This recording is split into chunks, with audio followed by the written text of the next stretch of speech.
সমস্ত সুখ শান্তি সফলতা আল্লাহ রাখছে দিনের ভিতরে, আর দিন হলো আল্লাহ তাআলার হুকুম মানা আর নবীর তরিকা চলা। যে ব্যক্তি আল্লাহর হুকুম মানবে, নবীর তরিকা চলবে, সে দুনিয়াতে শান্তি পাবে, আখিরাতে শান্তি পাবে।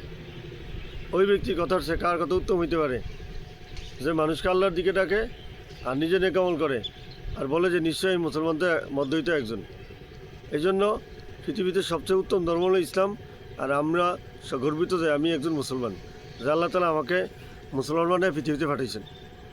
এই জন্য আমরা সবসময় আল্লাহর ইবাদত করব এবং নবীর তরিকা চলব, কারণ হায়াতে জিন্দিগি একদিন শেষ হয়ে যাবে, আর অবশ্যই আমাকে একদিন কবরে যেতে হবে, আর রবের সভায় আমাকে দাঁড়াতে হবে।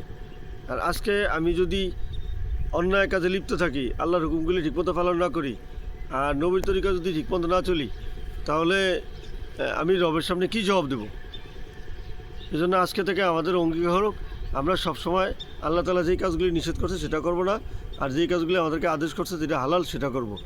কারণ যে বলছে যে হালাল জিনিস যদি পেটে না যায় তাহলে কখনই কিন্তু ইবাদত কবুল হবে না। আর সবচেয়ে সবচেয়ে মানে যারা যুবক অর্থাৎ যৌবনকালের ইবাদত আল্লাহর কাছে বেশি পছন্দ।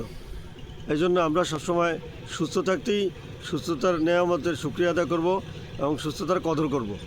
আর একজন মানুষ অসুস্থতা হলেই বোঝে যে সুস্থতা কত বড় নেয়ামত। আর এই যে দেখতেছেন পিছনে যে প্রকৃতি, এই যে আল্লাহর লীলা খেলার সৌন্দর্য, এগুলি আল্লাহ তাআলাই তৈরি করছেন। আর আল্লাহ তাআলা হও বললেই হয়ে যায়। আর আল্লাহ তাআলা যত বড়, আল্লাহ তাআলার কথাও তত বড়। আল্লাহ তাআলা আমাদেরকে পৃথিবীতে পাঠিয়েছেন শুধুমাত্র তার ইবাদত করার জন্য। আর মুসলমানের প্রত্যেকটা কাজই ইবাদত যদি সে আল্লাহ তাআলার হুকুম মতো আর নবীর তরিকা করে। আর নবীর সুন্নতগুলি আমরা ঠিকমতো পালন করব। একজন পুরুষ যেমন তার দাড়ি রাখা সুন্নত, তারপরে হচ্ছে যে লম্বা ঢিলা পোশাক পরা সুন্নত, এগুলি হচ্ছে যে নবীর সুন্নত। কারণ রসুলের শাফাত ছাড়া কখনই আপনি হাউজের কাছের পানিও খেতে পারবেন না, আর কখনই জান্নাতে যেতে পারবেন না। এই জন্য আমরা সবসময়ই চেষ্টা করব যে কখনও যেন নিষিদ্ধ কাজগুলি না করি। আমরা সবসময়ই চেষ্টা করব যাতে আল্লাহ তাআলার যেই হুকুমগুলি ঠিকমতো পালন করার জন্য, আর কখনোই আমরা অশালীন কোনো কাজ করব না। কারণ একটাই, অশালীন কাজ করলে আমার জন্য দুইটা রাস্তা, একটা হচ্ছে জাহান্নাম, আর যদি ভালো কাজ করি তাহলে হচ্ছে জান্নাত,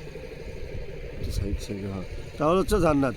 এই জন্য আমরা চেষ্টা করব সবসময় যে ভালো কাজটা নেওয়ার জন্য আর খারাপ কাজটা ছেড়ে দেওয়ার জন্য। কারণ বারবার যে একটা কথা বলতেছি, আমাকে কিন্তু অবশ্যই রবের সামনে দাঁড়াতে হবে। কারণ রব চাই জিন্দিগি হইলে আসল জিন্দিগি, আর মন চাই জিন্দিগি হইলো অল্প হায়াতে জিন্দিগি। কারণ দুনিয়া হচ্ছে রং তামাশা খেলা, একদিন দুনিয়াকে ছেড়ে অবশ্যই আমাকে যেতে হবে। এই জন্য যেই কথাগুলি বলা হইলো অবশ্যই যেন আমরা মেনে চলি। আসসালামু আলাইকুম। এটা